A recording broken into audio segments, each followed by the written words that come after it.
Today we're going to show you how to remove the taillights of a 2024 Plus Model 3. Let's get into it. On the previous Model 3s, this was actually a two-piece, right? So this connected into another section, which made it about the same, but I would say a little bit harder because one of the taillights will be connected to this, right? So in the newer one, it's actually much easier, and it's all in one piece, and this is all you have. So to actually remove it, it's far easier because all you have to do is get behind this trim right here, and then you just got two screws and then just a pin to remove it, and that's pretty much it. So we're going to show you how to do that. And before I do, I want to show you how it looks like from the underside so you can better understand how it removes.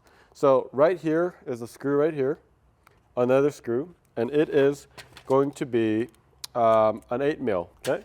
And the clip is going to be right here, and this is just going to be holding this way, and then you can actually push this out from here, okay?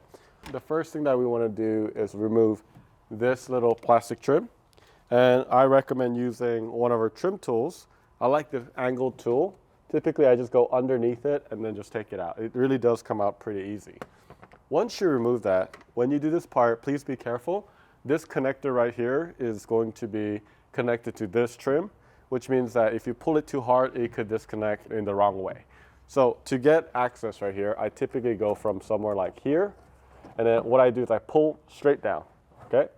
And you want to be pretty quick with it, and then once you get access, you should be able to just pull everything down. It does come out way easier than what I remember from previous model. And then all you have to do is there's not a push or anything like that. It's just a pull. You just pull out. Just go straight out, and then this will remove. This is the button. I like putting stuff inside to keep it safe. And then once you do that, this is what it'll look like. If you do want to remove or close it, you could close it from your app or the computer in the front, or you could manually kind of run it down a little bit, okay? So just loosen it up. Typically, I just kind of loosen it up, and then I'll just do it with my fingers. Or you could use a ratchet. So if you have a ratchet, you can use it. I feel like most people won't, so I'm going to be just using a standard one, not an electric ratchet. Okay, so go ahead and loosen that up.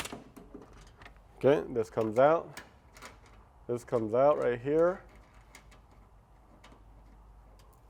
Okay, put all your hardware inside. So I'm going to show you a close-up of this. You're going to pull down, okay, and then you actually push away like this and pull it, and then you just kind of wiggle it. A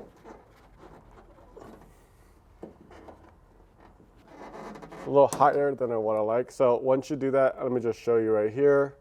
You pull it, so this goes like this, all the way in, and then once you pull it, you can kind of push it out like this, and then this is what the pin looks like.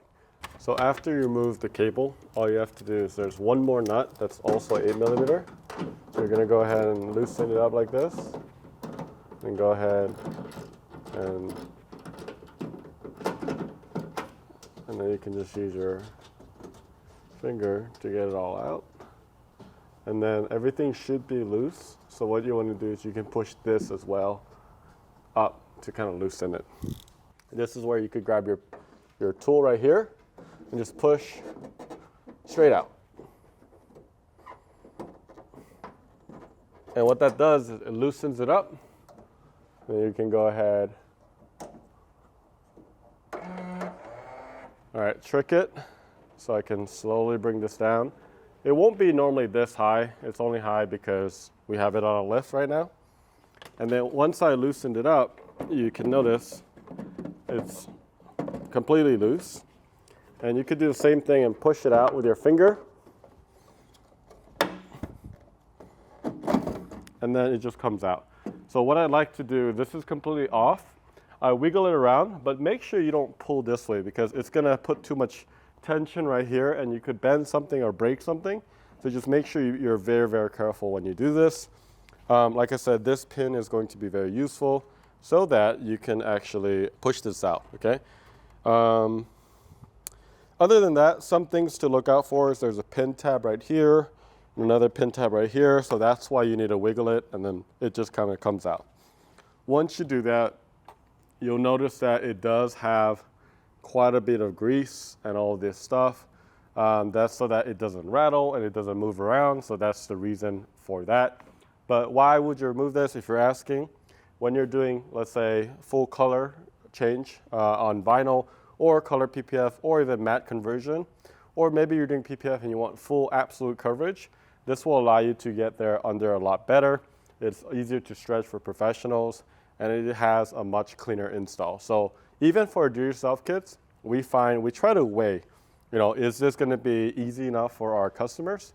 Then we will actually recommend removing some of this stuff before getting started so you can get the absolute best coverage for your install. Hopefully that helped you guys. Let us know if you have any questions in the comments below. Click on that subscribe button, and good luck.